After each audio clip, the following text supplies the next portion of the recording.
And as difficult as this is in many ways for me, this is the right thing to do. A former Teacher of the Year speaks out about pressures to change grades from failing to passing inside one Nashville high school. Metro schools boast that graduation rates have skyrocketed in the last few years, but a controversy inside one school and the internal investigation that followed raised questions about how that's happened. The teacher at the center of that investigation sat down with our chief investigative reporter, Phil Williams. It's sad that we cannot, as educators, have high expectations when the administration is saying that no, high expectations are going to make us look bad as a school. For Lanita Harris, Hunters Lane High School was a special place. A 1987 graduate, she returned in 1992, beginning a 20-year career there as a teacher. Get the yellow book. She became a well-respected English teacher who, in 2006, was named the Metro High School Teacher of the Year. And if you think you know something that's right, you need to be unafraid to say it. Wow, that's a risk, isn't it? What our emphasis should be on. But under the direction of Principal Susan Kessler, Harris had the higher-level English classes taken from her.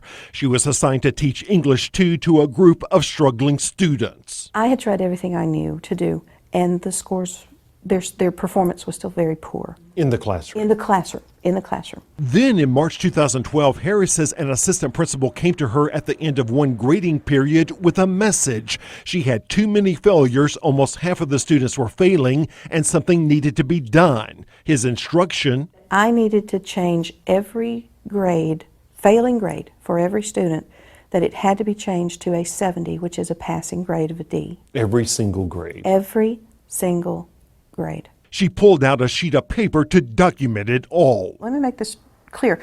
All students will pass 9 weeks with a 70. And he said, that's right. And then I asked him if this was his idea, and he said no. And I pushed him, and he finally said that, yes, Dr. Kessler, the executive principal, had given this directive. And so I wrote that down. Dr. Kessler told Mr. Johnson to tell Ms. Harris to change all these grades to 70. And I said, is this what she said? And he said, that is correct. Harris says she was stunned. I had one student who had been in my classroom only one day that I had physically seen this child. You had to give that student a passing grade. A 70, correct. One student in particular would just throw the work on the floor. I don't know if I can say this on camera, but the student told me to get the out of my face. And you had to give that student a passing grade. And that student got a 70. There was even a student who had assaulted her a few months before who was still on the books in her class. Yes, he was one of the failures. And you had to give him a passing grade. A passing grade. That's an insult to me. That was hard to do. Harris says she did what she was told, then she headed down to the school board offices to file a complaint. The next morning, Kessler summoned Harris to her office. So, tell me what happened. Harris recorded the entire meeting. If 49% of your students didn't learn anything, then that's a teaching concern. During a 45-minute conversation, Kessler tried to put the blame back on Harris. She even suggested the teacher was being unfair to the student who refused to do the work, since the student seemed to grasp the basic concepts. If his performance indicates that he's learned, then why would he fail? Because he does not choose to do the work. He doesn't want to pass. But why does he, I guess here's the question, why does he need to do the work if he can perform in a way that indicates he's already learned it? And the whole time I'm thinking, we're skirting the issue here. That you forced me to do something under duress, that is wrong. Changing the grades. Changing the grades. On the recording, Kessler suggests that Harris treat the passing grades as a loan to encourage students to do better in the next 9 weeks. Yet in a written statement provided to the Human Resources Department, Dr. Kessler insisted that Harris was never directed to change her grades, that she simply did it on her own as a knee-jerk reaction to being questioned. She even argued that the former Teacher of the Year's credibility is highly suspect. But we got the file from Human Resources, and it shows that another teacher revealed that the same assistant principal told her, you have to change these grades. He was specific. Dr. Kessler wanted it done by the end of the day. Another teacher was told any failing grades would not be acceptable. Yet another was ordered to change failures to passing, all of them, regardless of how close they were to passing. In that case, a second assistant principal actually had an email from Kessler herself saying he needs to change them. That assistant called Kessler's demand totally unethical.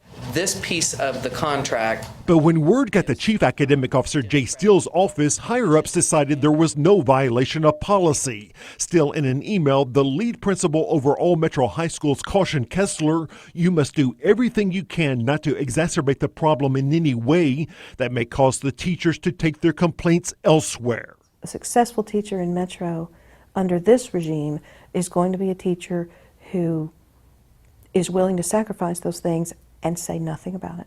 In the end, Harris decided to move to another district, but the woman who was once considered one of Metro's best teachers still worries for the children at the school where she found her own direction in life.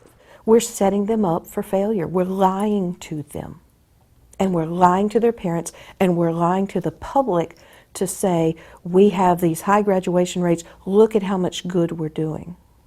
It's a lie. Now, Dr. Kessler declined our request to sit down and tell her side of the story. Still, in the audio recording, while she never admits it was her idea for Harris to change all of her failing grades, she does not reverse that decision either. Her written statement does acknowledge ordering grades to be changed in at least a couple of cases where students were being, quote, victimized by low-performing teachers or teachers who she believes may have had bad motives. She argues, and Metro schools agree, that the board rules let her change those grades if she thought it was necessary. Yeah, that's exactly right. And we should point out this is really the direction that all Metro schools have now gone. Now a student who refuses to take a test, for example, can never get below a 50. And we are now hearing from teachers who say they face pressure to keep the grades in their own classrooms up. And Vicki, we've posted the audio from that conversation between these two women online so people can hear both sides for themselves. Eye-opening. Thanks, Phil.